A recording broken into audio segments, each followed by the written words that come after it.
Today, we're diving into some very direct advice for an experience I think we've all had, that awful, lingering feeling after a bad dream. Our source material gives us a specific, actionable tool to fight back. So, let's get right into it. You know that feeling, right? You wake up suddenly, your heart's pounding, and that sense of dread from the nightmare just clings to you long after your brain knows it wasn't real. And that's the exact moment our source material is talking about, that groggy, fuzzy space between being asleep and being fully awake. It's when you feel the most helpless and the negativity from the dream still has a really strong grip. So here's the specific problem it points out. It's not just that you had a bad dream, it's that you feel so anxious and upset that you want to pray, you want to say something to feel better, but your mind is just blank. You're so flustered you can't even think of the words.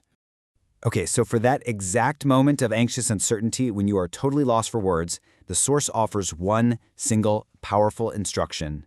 Think of it like a lifeline when you can't find the words yourself. And this is it. This is the core advice. It's not some complex ritual or a long prayer. It's just a single, powerful verse from the book of Job, with one simple instruction. Repeat it. It's designed for that moment when simplicity is absolutely everything you need. Okay, so what's so special about this particular verse? What does it actually say that could work as a shield? Let's break it down. He disappointeth the devices of the crafty, so that their hands cannot perform their enterprise. Just listen to the strength in those words. It's not a hopeful wish, it's a firm declaration. It's a statement of fact that acts like a powerful defense.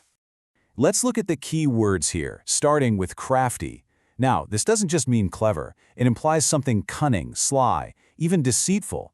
It's kind of the perfect word to describe that unsettling, nasty feeling that a bad dream can leave behind. And then you've got enterprise. An enterprise is a project or an undertaking. So when you put those two words together, the verse is literally about stopping the deceitful plans of the crafty right in their tracks. It's a perfect metaphor for disrupting the story of a bad dream.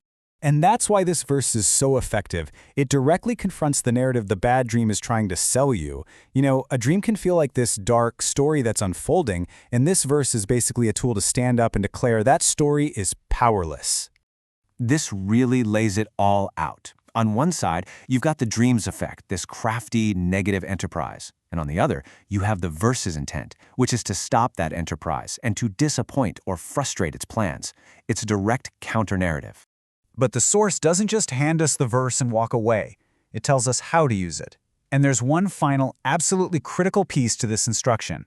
Many times, this is so key. This is not a one-and-done kind of thing. The repetition is the whole point. It's about focusing your mind, pushing out those anxious thoughts, and just saturating your mind with this new, powerful statement until the fearful one starts to fade away. So what you have is a super simple three-step method. And when you're feeling all shaken up, simple is good, right? Number 1, focus on the words. Number 2, read the verse. And number 3, repeat it. Just keep going as much as you need until you feel that shift. And the goal here is a pretty significant emotional shift.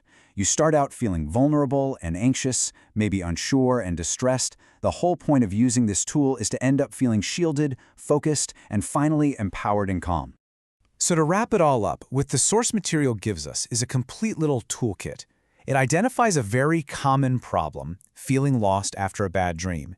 It gives you a precise tool, the verse Job 5:12, and it prescribes a clear method, repetition for focus and calm.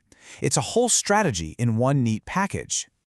This really leaves us with a fascinating thought to chew on. Whether you approach this from a spiritual perspective or even a purely psychological one, it makes you wonder, doesn't it?